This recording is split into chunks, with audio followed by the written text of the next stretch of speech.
So we've got a few people coming in, but yes, the hour will zip past, and we are, of course, recording as well. So I might just leap right into it and make a start. So I am here on the lands of the Boonwurrung, the Bunurong and the Woiwurrung people of the Kulin Nation here in Naarm, Melbourne.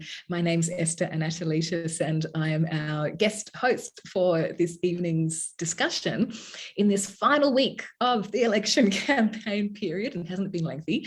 SAMAG are checking in with these fine people, leading thinkers and advocates, to assess some competing visions for Australia's future. So let's find out what arts and cultural policy announcements have been made, what's missing, what's urgently needed, and what can we achieve before election day. We have a tremendous panel here this evening. So first of all, there is Tiwi Larrakia and Chinese woman Angela Flynn. She is co-CEO and executive director of Ilbijerri Theatre. Hi, Angela.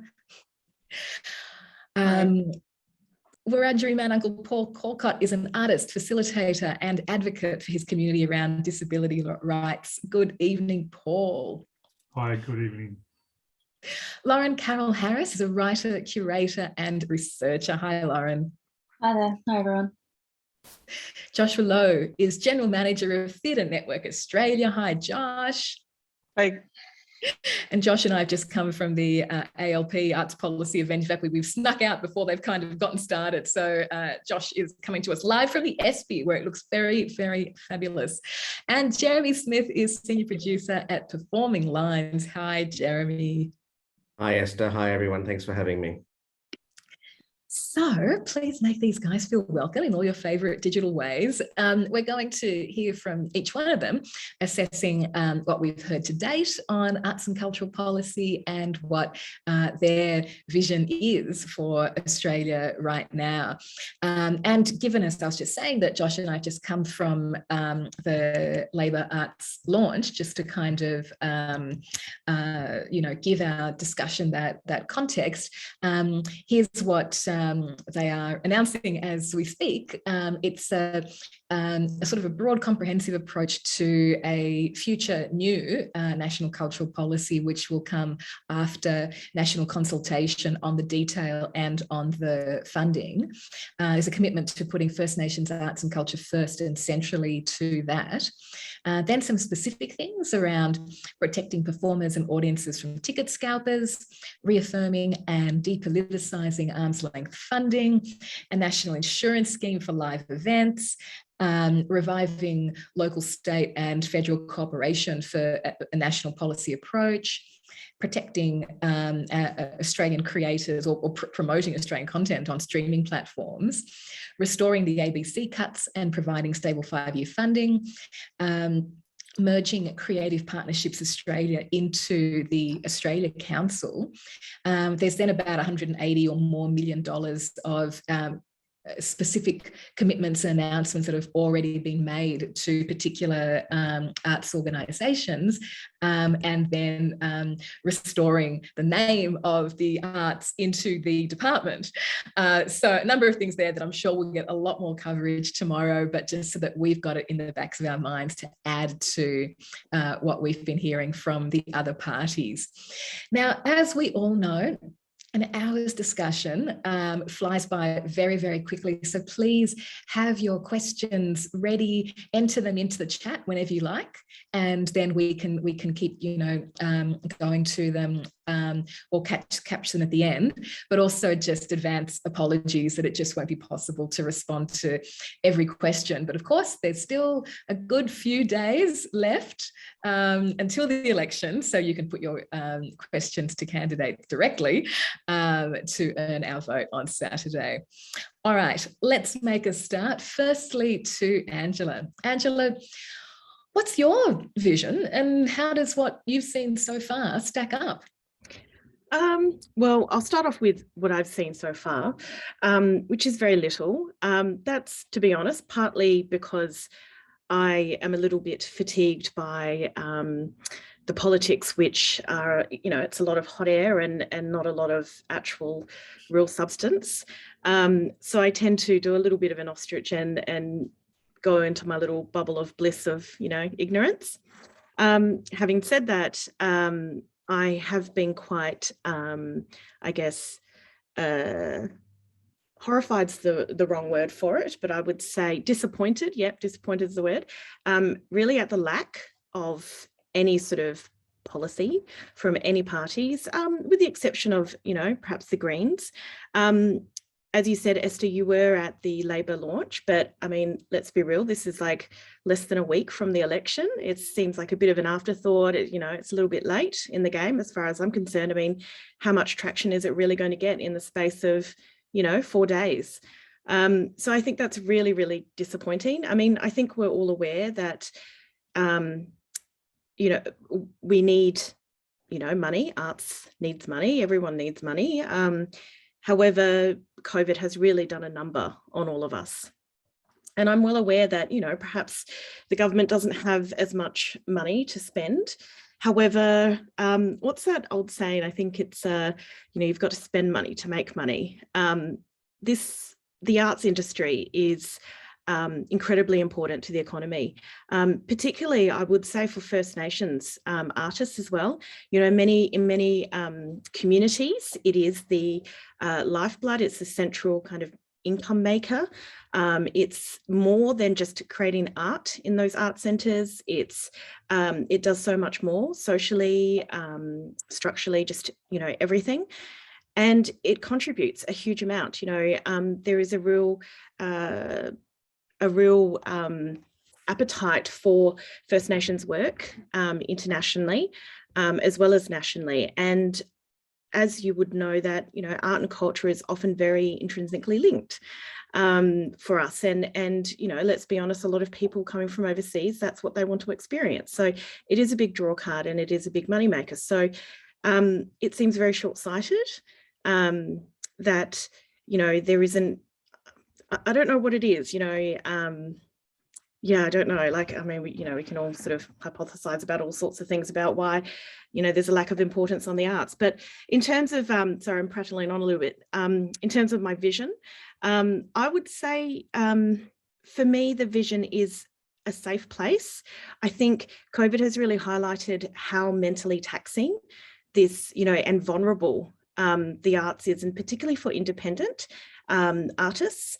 It's just shocking that, it's been isolating, the lack of security, the lack of, human contact. It's all just, incredibly hard mentally.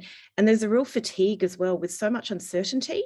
We're sort of slowly coming out of COVID, or rather not coming out of COVID, but we're over the peak, so to speak. But everybody is fatigued and there's people leaving the industry. And that's particularly hard for us in the First Nations area, in which we find it very hard to attract staff, First Nations staff. The arts, the reality is it doesn't pay very well.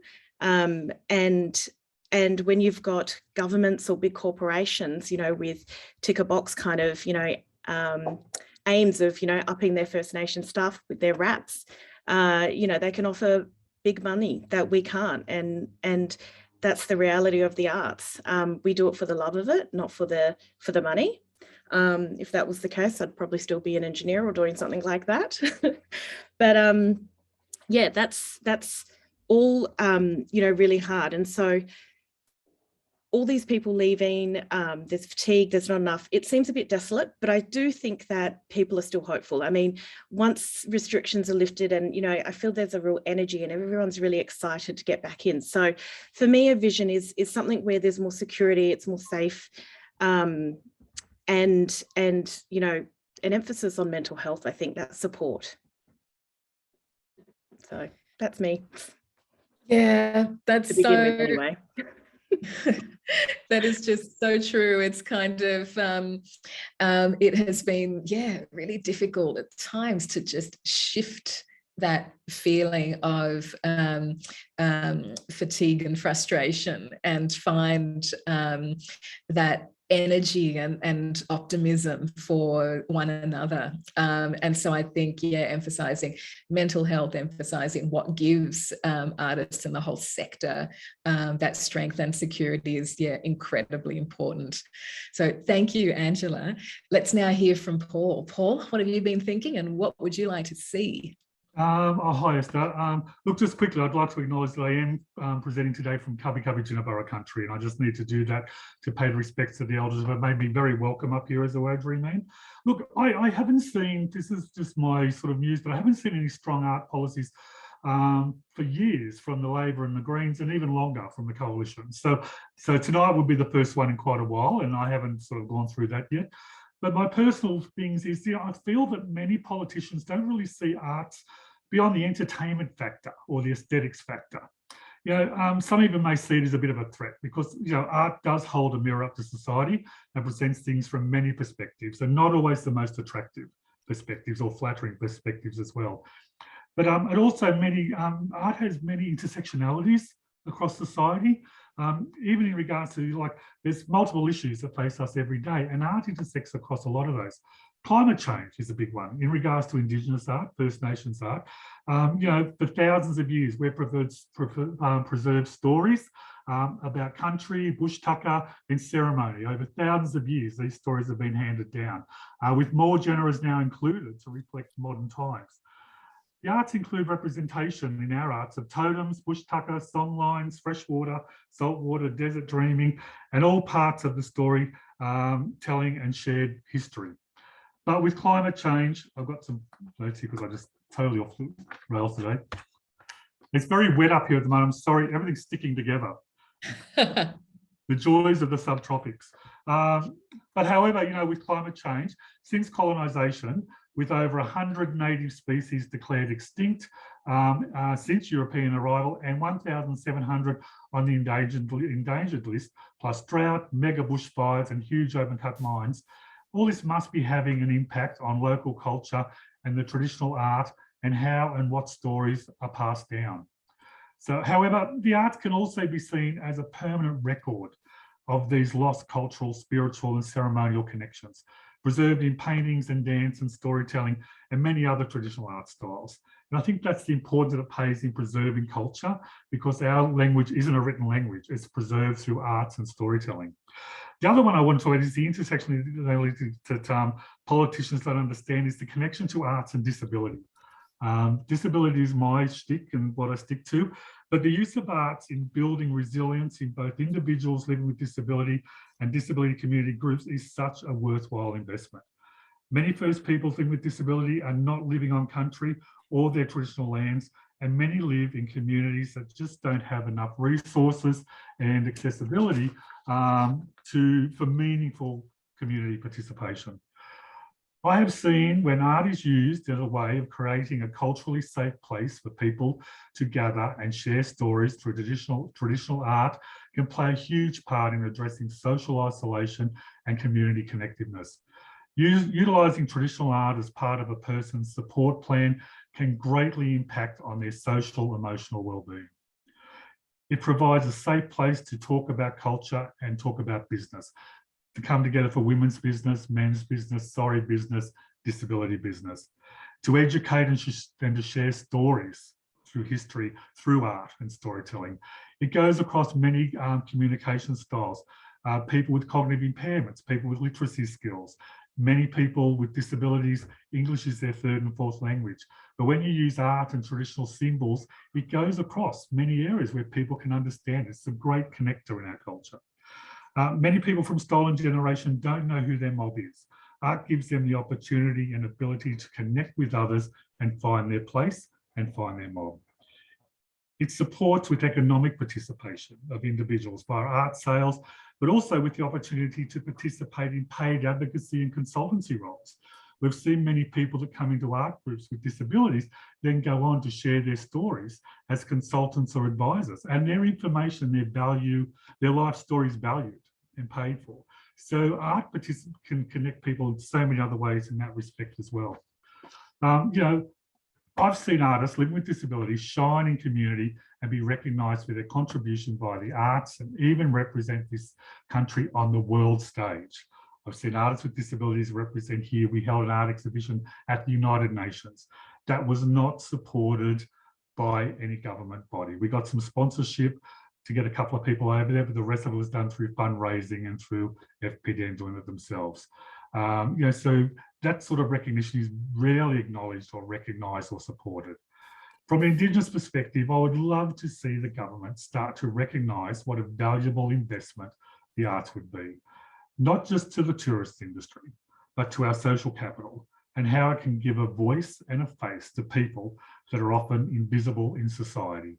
So I'm very passionate about art, and I would love to see the government start to recognise the value it has on so many different levels and so many different intersectionalities, and to stop penny pinching and bean counting and really see the worth that they can invest in this society. So that's about it. I'll get off my soapbox. It's a great soapbox, Paul. I mean, it just, you just put it so comprehensively, how terribly important art and culture are for all of our lives, in particular for First Peoples, in particular for exercising culture, in particular for people with disability, what it does for those connections for learning, but also for just creating and expressing is just extraordinary. This, of course, is, it's the world we all live and inhabit, and it does, it can seem puzzling when we're not hearing more broadly about the kinds of policies and commitments that would contribute to, a better Australia for all of these reasons. Let's go to Lauren, who has been thinking and writing and researching around a range of these issues. Lauren, what have you been hearing? What's been great or otherwise about that? And what's your vision for what's needed? Well, let me first recognise the resilience and sovereignty of the Gadigal and Wangal peoples of the Eora Nation, where I am right now.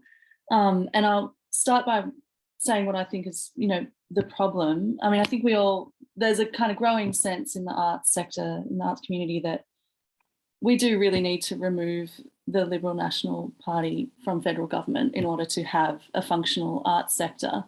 But I think that's also not enough. What I'm not hearing from either the ALP or the Greens policy is a very strong affirmation, campaigning strongly to the electorate on the idea that if we want a public culture of art, we need public funds for it. The pandemic has shown us that we can't rely on philanthropy or a business approach. Even though these things may be necessary, we can't transplant them in exchange for vigorous public funding and some really strong specific ideas about what that would mean. So restoration to 90s levels for the Australia Council, for the ABC, for example. We can't guarantee access to art to the public as a cultural birthright, which I think needs to be put back on the agenda, without vigorous public funding. And that's why the ALP's emphasis on boosting Cultural Partnerships Australia is folly, because it de-emphasises the fundamental place of boosted permanent public funding and instead directs artists to resort to fundraising, which is just not enough. So, I mean, personally, I'm not especially interested in talking or learning about or advocating for better cultural policy so that everyone here can apply for grants or improve our career prospects or even work out how to vote on Saturday for the sector's self-interest. But so we can understand, what's possible in the arts sector. And I think that's kind of what we've lost sight of, what things could really be like, as well as what's possible in this society and change what's currently there. It's pretty clear that the Greens have the least bad policy platform, but only because the bar is just so low. It's so low. Anything the Greens say, for example, their artist wage policy announced maybe a week ago, it sounds great compared to anyone else, but I think, what it lacks is a vision for the future, as in what kind of society are we trying to build? There's some of that kind of implicitly, but no one really wants to address how we're going to live in a world where, I guess, basically a handful of billionaires thank their little serfs for working so cheaply so that one day we can colonize Mars. Like, so that's kind of my idea about cultural policy. Like, there's so much potential to reshape the future, thanks to the challenges posed by climate change. And yet among most of the parties, there's so little appetite for anything but a very narrow market-led decarbonisation. So, you know, I think we should be actually offering quite a more comprehensive vision for the future. We'll offer dental care as part of Medicare. We'll offer education, public education. We'll phase out fossil fuels. We'll make sure artists don't starve, can access job security, housing, a secure retirement, healthcare, childcare, all the basic things you need for a dignified life, because we need, as we know from the pandemic, we need less frantic activity. We need more time, more opportunity to just live. And, you know, we can have a degrowth approach to climate justice and social justice through the lens of cultural policy. And all of these things should be a given, because Australia is one of the wealthiest countries on the planet. All of that wealth has been ill-gotten on stolen Indigenous land. And as Paul pointed to before, it's a bigger question of, what are we doing in this colony? Yeah, what are we doing here on country in this colony? We can introduce an artist's wage, as the Greens say. So that's basically just a basic income, but only for artists. And I guess the so-called risk there is that people claim to be artists, including those in the more kind of like innovation or tech or creative industries. And that has, you know, there has been a drive to make sure that the creative industries benefit from public funding rather than cultural policy. And I don't think there's anything wrong per se with a basic artist wage, but I'd just rather see a UBI of, you know, $750 a week, and that's for everyone, and there's no strings attached. And, you know, that's what the art sector can do to reach out to the general public and say, we're here, we're relevant to your life.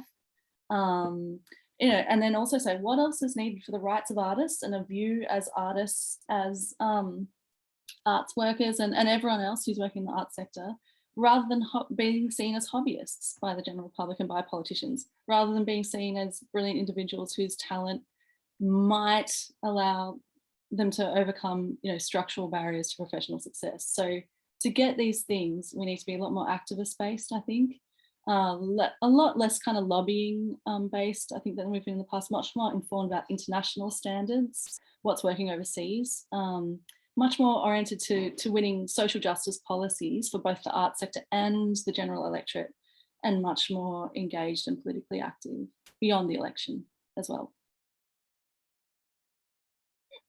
Completely agree, Lauren, and thank you very much for lifting our horizons there to the broader commons, the public good. And yes, imagine a country, a place where politicians respect and admire and have you know, confidence in artists, aren't kind of scared of the people who are the most creative, innovative, disruptive, but actually, you know, place their confidence both in terms of values, but also in terms of public investment, so that we actually had a creative future and broader respect for people who challenge ideas and who challenge people's authority. You know, confident governments, you know, if they're confident in the way that they're working, would have no problem with that. So you're absolutely right that the problem is much bigger than, you know, now and Saturday, and it's certainly much bigger than whoever wins the next election, because there's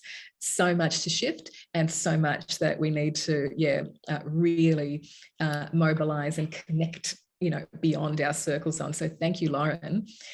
Josh, we've just come from the label launch, but TNA, of course, has been very busy with a range of initiatives. So tell us from what you've been hearing, what's your assessment, and then what is your vision? So Thin Network Australia represents independent artists and small to medium organisations. So that's really kind of where my perspective is coming from and where my headspace is at. And I'll just kind of begin by building on what Lauren said and respond to Georgie's comment in the chat, that I think part of the issue that we face as a sector is that there's quite a few systemic barriers that are kind of ahead of us for us to see any kind of more significant investment or attention given to the art sector. You know, a huge one being politically based, that, you know, the Liberal National Party know that artists aren't going to vote for them. Even if they did put out an arts policy, there are too many other things that are misaligned for most people in our community, which gives them no incentive to try and win the votes of artists by investing in or releasing a policy. And conversely, I think Labor and the Greens know that as well, that they're not going to necessarily win or lose votes by addressing the needs of the arts sector. In saying that, here in our seat of Macnamara, it's the easiest seat in the country for the Greens to win. The margin is actually quite small, which is probably why we're having this launch of Labor's arts policy here in Macnamara. Of course, another systemic barrier is the appreciation or lack thereof of art and culture and the role that it plays here in Australia. You know, you only need to look at other maybe more European countries to see how much better it could be. But we've got a really big journey to go, I think, in terms of engaging the public and educating the public on what the role of arts and culture has and what its values are. Before we can really see any significant pressure put on governments to invest more heavily. And I think the third significant barrier is that, you know, as artists and arts workers, we are overworked, we're underpaid, we're incredibly busy just trying to put on the work. And so trying to find the time and the energy to engage in advocacy and lobbying and do that important work is really challenging. And it's something that I've seen and learned in my time at TNA, that you know, often the really important work that could be happening in terms of engaging with our MPs and candidates and ministers isn't, because we just don't have the capacity to, or we've not had enough hope or seen enough success that we feel like it's a valuable enough opportunity to engage in. In terms of what we've seen so far, look, the Greens have put out a reasonably good policy. There's good stuff coming out of the Labor policy as well. I think what I quite like about the Labor policy is TNA's been really pushing for the development of a multi-partisan national cultural plan, which is the first recommendation of the National Inquiry that came about last year. So the reason why we're pushing for that is, you know, there are other plans in other industries like Sport 2030 and Agriculture 2030, which are really, which really assess the medium and long-term needs of those sectors and outline really strategic ways to invest in those sectors. And they are plans that continue regardless of who is in government. You know, but whereas if we have a really strong Labor policy, that's fantastic if Labor get into power. But if there's a change of government again, just like we've seen before, it gets axed immediately and it throws kind of the sector into chaos. So in Labor's policy, they've talked about wanting to, do more sector-wide consultation before developing quite a landmark policy. And we'll be really pushing for multi-partisan engagement in that. There's no guarantee that anything like that could ever happen, whether the Liberal Party would ever support something that the Labor Party is trying to get up. But that's something we would really like to see.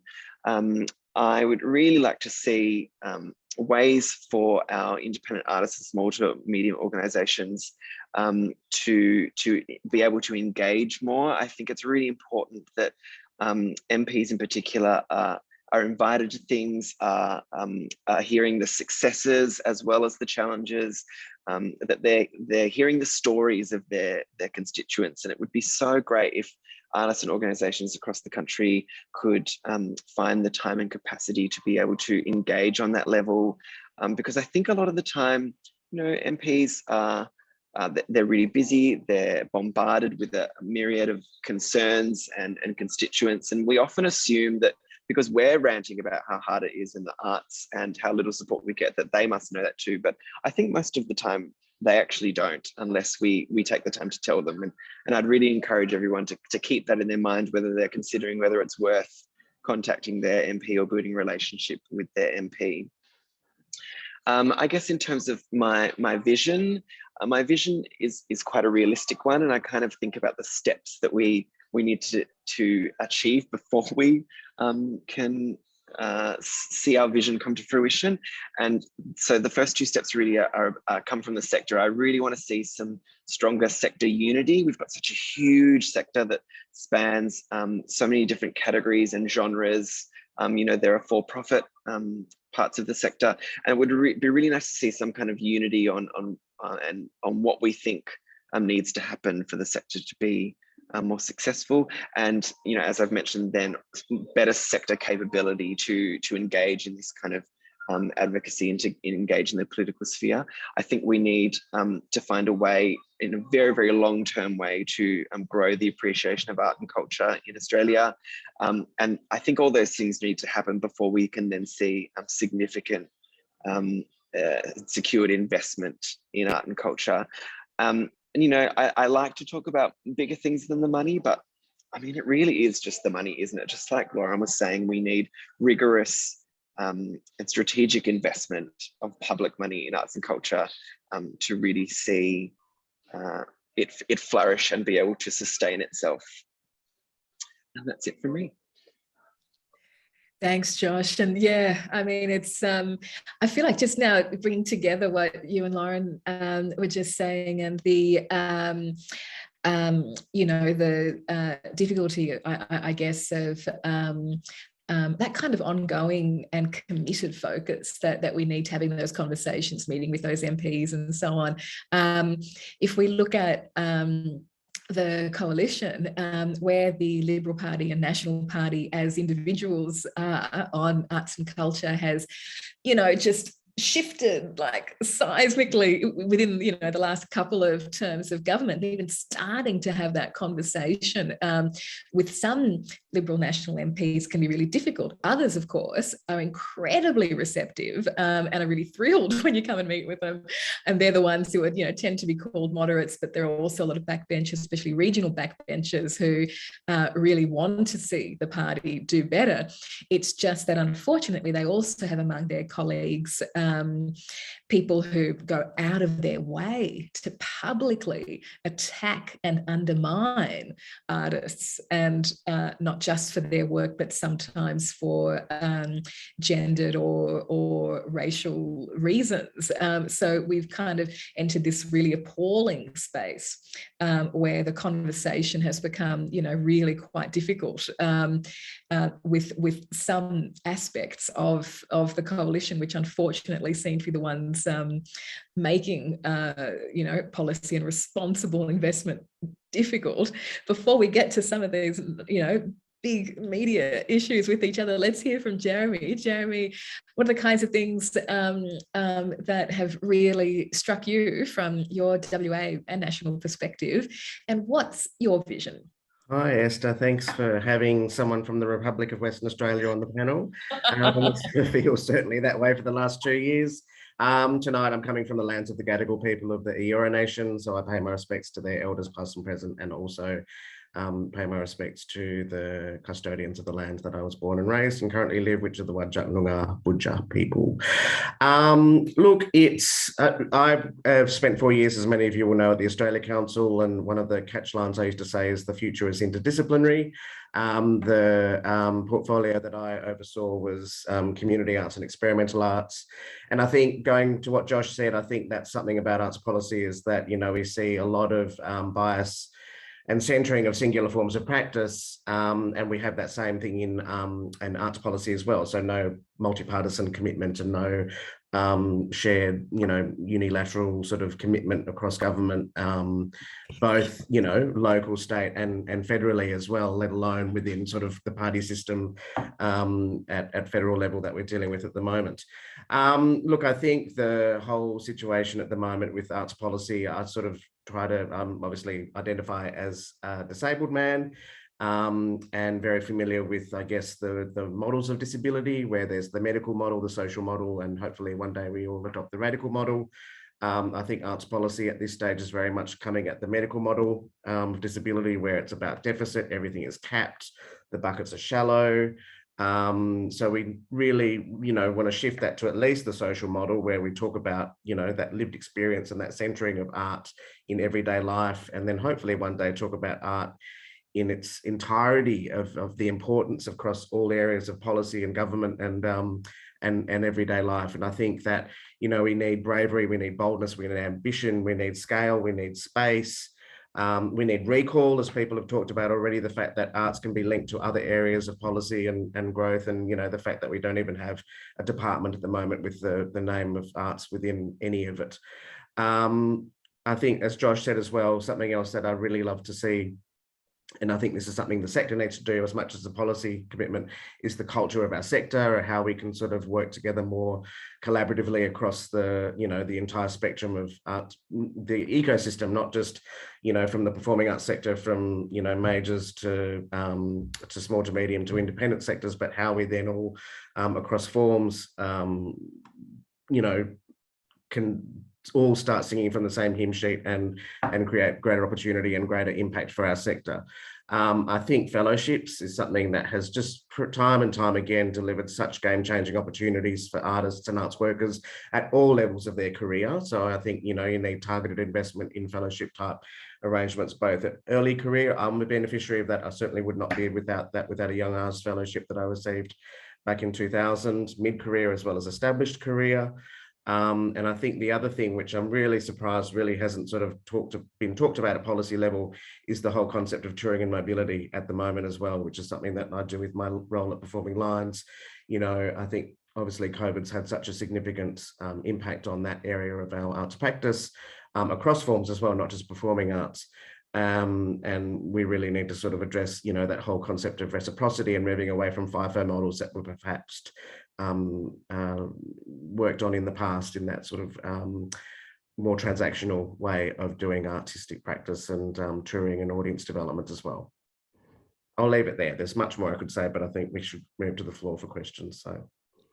Well, all of that sounds really good. And I mean, from everything we've just discussed, some of the barriers there are political, but they're also about, as a couple of you have said, the sector, being able to come together far more regularly and consistently in order to amplify those voices. I mean, we are the most creative, connected people in Australia, and so making sure that we're getting that public impact is just so important. So everyone, do please add any questions to the chat so that I can see them and put them. And we've got a couple that have come in already. So one from Georgie and one from Jenny, and there's a bit of overlap there.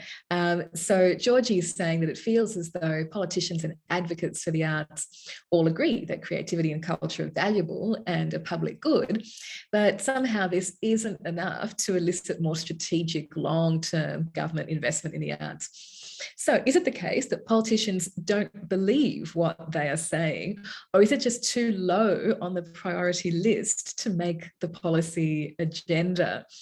Now, this is a funny one, because I think a lot of times now we look at some of the things that politicians say and think, but yes, surely you can't really believe that. In particular, some of the more appalling attacks on people's gender and sexual identity, particularly around trans people. It just seems like the most confected, insulting nonsense, just designed to hurt and divide people. So it's very difficult when that's the conversation that we're having. Who would like to respond to that one? Is it that politicians are kind of, how do we approach politicians if we can't even be confident in their own values or their own integrity? Don't all leap out at once. Angela, going back to the beginning, would you like to comment on that? No is also fine. Yeah, maybe I'll give it a pass and hand it to somebody else. All right, that sounds good. And I want to comment on, I guess, the sense of the difference between politicians' integrity and what they put forward. Look, it is a difficult one. Let's see if we can fold it into then the next question and look at politicians' motivations as well as what they say, what they do. So Jenny is agreeing with Josh, but thinking that advocacy needs to be broad-based, starting with those who are most affected. So teachers on no music in schools. Jenny lives lives in Canada Bay, and there's been billions spent on new sporting venues, nothing on arts or culture. Jenny's constantly asking herself, do any of our politicians ever go to the theatre, the opera, noting that George Brandis gave Opera Australia millions, a concert, read a book. We have to define arts and culture more broadly to include writing and artists, not just performing arts. Yeah, and I think that's that's something that the sector often does. And as Kate Clark points out, the challenge for cultural heritage is even greater than for the arts. Cultural heritage is often not included in arts and culture. So we do sometimes face these definitional issues, and something that tends to prevent arts and particularly sector and peak body organisations from working better together is that each peak body organisation has got to focus on its sector and its members, and that there isn't a whole lot of incentive, unfortunately, for organisations to get together more broadly. I know at the beginning of the pandemic, I was part of efforts that brought hundreds of organisations together on some really important public statements and shared language that then achieved the kinds of big funding injections that we needed, very belatedly, of course. But that is it's absolutely a barrier. Let's hear from Jeremy and Joshua, both working in organisations that are connecting in with sector organisations at the moment. What do you see as some of the barriers there? Is it a definitional thing? Is it about someone finding the time and taking the lead? Yeah, I can talk to this one. I think you're absolutely right, Jenny. There does need to be a broader based level of advocacy, and I think we can really benefit from doing that cross industry. There's so many links between art and education and health and mental health. I think the problem lies is in our capacity and our reach. Even at TNA, where our focus is on independent and small to medium performing arts, we would love to be having conversations and connect with people in other industries, but sometimes it's hard just to keep across the issues affecting our particular members, and who in the country has the capacity and the will to do that work, I think is the question. I think it is what we all want, but I think it's a matter of capacity.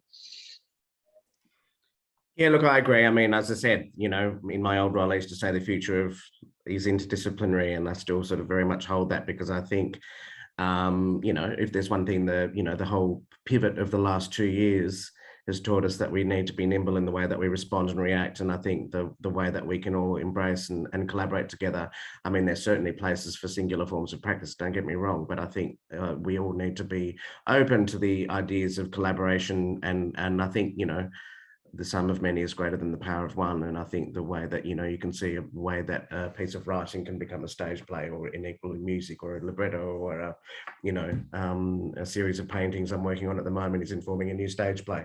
It's those sorts of things that I think we really need to sort of tap into, and I think acknowledge and celebrate where possible. Yeah, absolutely.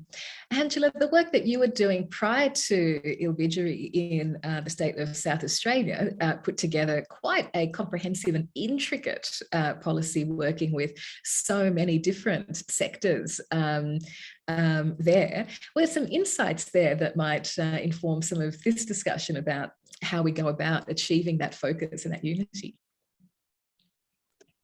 Yeah, I think the thing that, that was really core to when I was developing that, it was the very first thing I did, was a set of guiding cultural values, and everything sort of flowed from there. And those cultural values were really central to the strategy. And I definitely took the approach of a very holistic approach to the strategy. I didn't want it to be a very cut and dried kind of government policy. I had to tread that fine line because it was one of those documents that had to be for everyone, not just government, not just community, but not just the arts industry, but for all. So yeah, there was a lot of consultation. I think at the end of the day, it really boiled down to something that I mentioned before, which is this notion of, culturally safe spaces, or just safe spaces.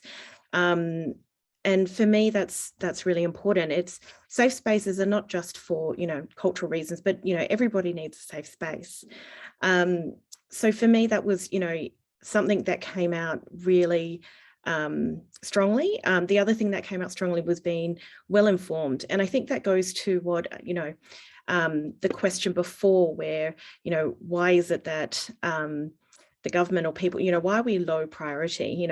They can speak, say the words and pay lip service to that. Yeah, the arts are important, blah, blah.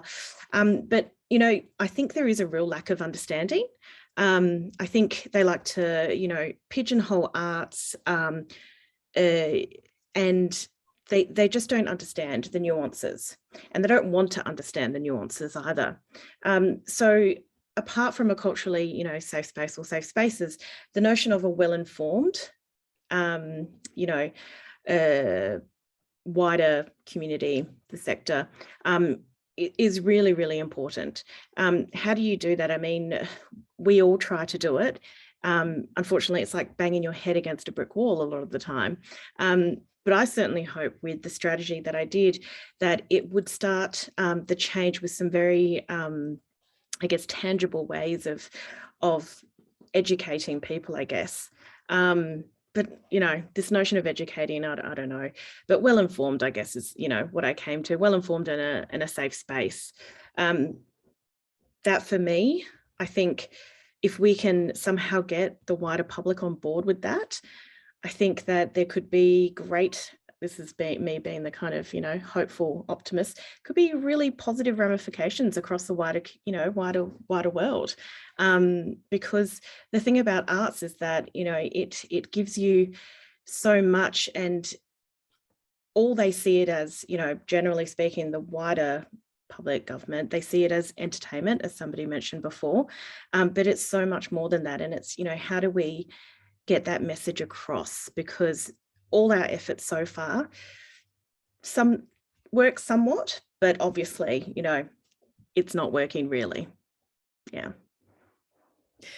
Yeah, I mean, I think there's, yeah, absolutely, everyone's busy, and yeah, I think that there have been in the past some national approaches that kind of, collapsed because people got tired, or because decision making hadn't really been kind of discussed as a key thing. How are we going to make decisions together? How do we, divide up work? How do we, reach out and advocate beyond, bland kind of, generic things that just speak to each other? So there's a lot of work to be done in this area. Absolutely. Yeah. Sorry, Esther, I just wanted to add one thing. I think part of the problem is when they pigeonhole the arts, what they don't understand is, I mean, I think we all see a lot of art, and some of it is very challenging, some of it is very experimental, and I really love it. And I love it not because sometimes I necessarily like the work that I'm seeing, but I understand how important it is to the ecology of the arts. You don't get these kind of, celebrated top level, whatever that, you see all the big stars at kind of works, if you didn't have the greater ecology around it, supporting it and making, growing and developing those ideas. Otherwise it would be it would be really stagnant. So I think people need to understand that it's really important, and you may not like it or understand it, and you may make fun of it, but it's actually really, really, important. You need to see the bigger picture. Sorry, end rant. No, important rant, and it's something that that Lauren has been writing about in a range of different contexts as well. Lauren, if you had to kind of thinking about the range of things that you said earlier, the importance of change in government, the importance of I guess that more comprehensive approach that takes us beyond the sector talking to itself. Listening now to this, what kind of bubbles up for you that you really just have to say to people, hey, stop doing this, start doing this? What's coming to mind for you? Well, connecting Georgie's, very understandably frustrated query about what are all these platitudes that we hear. Oh yeah, the arts are very important to us, that we hear from, public figures, with what Angela was just saying about this kind of pigeonholing of the arts, I think connecting these two things is this idea of arguing to the electorate for the arts as a public good rather than a form of entertainment. And the reason I say this is because we obviously have two parts of this discussion. One is, what policies do we need? What do we need for the arts sector to be vibrant and successful and existent even? And the second is, how do we get them? And I position that kind of thinking within the slide to neoliberal politics, not just Australia, but at an international level since the 70s, which has seen in Australia this deprioritisation of public infrastructure and public investment in, a whole lot of things, not just the arts, de-investment in education, in healthcare. Like, no one, for example, really says, oh, Australia has the best healthcare in the world anymore since the pandemic, do they? Like, we just know that's a falsehood, right? That's because of neoliberal politics. And the reason that the arts slides down that list of, as Georgie says, that priority list, making the policy agenda, is because you can't really fully neoliberalize the arts. You can neoliberalize Centrelink by making people get cashless welfare cards that become boosters for Coles and Woolworths, for example. Or you can even, neoliberalize welfare by boosting, getting people into the kind of employment companies that benefit from what would have just gone to, welfare before.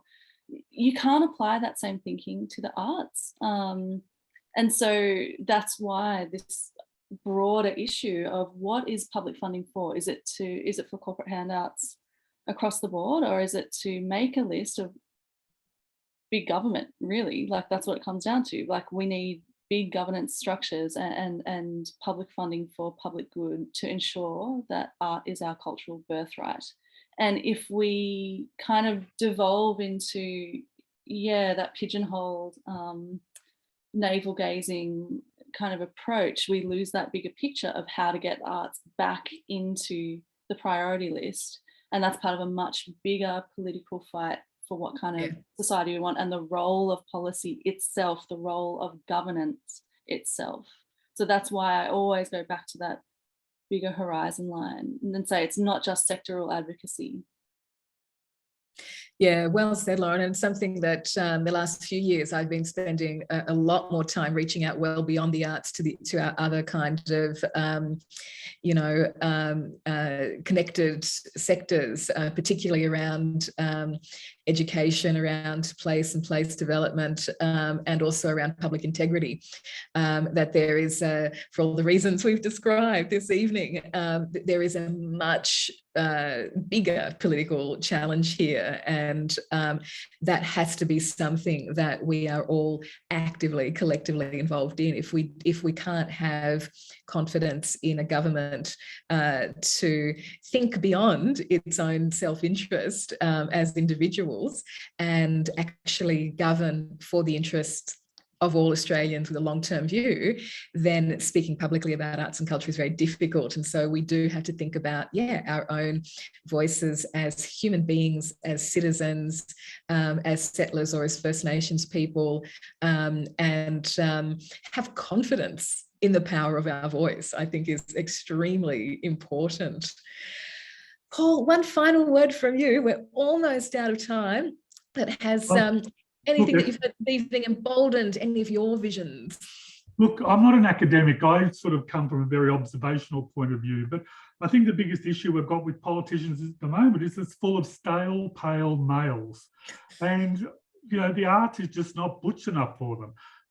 Through this campaign, you've seen with footy matches, cricket matches, everything else. There's not been one at an art exhibition to talk about the arts because it's not butch sort of thing. You've only got to see the penalties as well. The Institute of Sports in Canberra, there's so many subsidies to attend that. In fact, I don't think you can end up with a HECS bill after that. And you don't have to pay back any royalties or anything from sports things. But if you want to do the art, if you want to do the art at university, there's no subsidies, there's no support to study the arts. It's actually frowned upon. They prefer you to do something like lawyers and doctors and medical sort of things as well. So it's just not valued. They just don't get it. And they'll say the things they think you want to hear. There's no passion behind it. You know, I've come across some amazing individual politicians who have been incredibly supportive. And it breaks my heart when they leave. But overall, at the moment, we just need to have more diversity in politics by politicians who appreciate the difference more than a footy match and a beer at the pub and going down to a cricket game and trying to get votes. But actually, you know, not one of them went through an art exhibition or a gallery or anything at all like that sort of stuff. And it is, unfortunately, it is just stale, pale males that are just running it all. And until we get some more diversity, and it's going to be an upward battle. Sadly, yes, which means that we've got from now until 6 p.m. on Saturday to have some really great conversations, not just with ourselves, but think about those people who are beyond our immediate circles. Maybe it's someone down the shops, maybe it's family, extended family. What are the conversations that we can have that aren't necessarily about, you know, going into strong arm someone to change their mind, but to tell that compelling story that compels someone enough to tell it again. Let's think, you know, kind of short term between now and Saturday, but yeah, let's keep that long-term big picture something that we are committed to collaborating on. Well, as I said at the beginning, the hour was going to fly by, and it absolutely did. So before handing over to Georgie from SAMAG, it's massive thanks from me to Angela and Paul and Lauren and Josh and Jeremy, and thank you, SAMAG, for having us. Lots to think about, plenty to get on with. Thank you, Esther. So true. I also wanted to extend just my absolute heartfelt thanks on behalf of the SAMAG committee to our brilliant panel, Esther for facilitating, Angela, Jeremy, Josh, Lauren, and Paul. It's been so fantastic. I know this time can be exhausting and hopeful and disheartening and all the things. So the contribution of your minds and time is so appreciated. I also just wanted to make a quick note to everyone to say, please keep an eye out for announcements coming up about SAMAG's youth event and NAIDOC event, which will be made via our newsletter and all the socials. We'd absolutely love to see everyone there and some upcoming events. So yeah, just thank you for joining us tonight, and hopefully see everyone together soon. Bye, everyone. Have a great night. Thank you. Thank you, Esther. Thank you, Thank you, everyone. Thanks, SAMAG. SAMAG. Bye.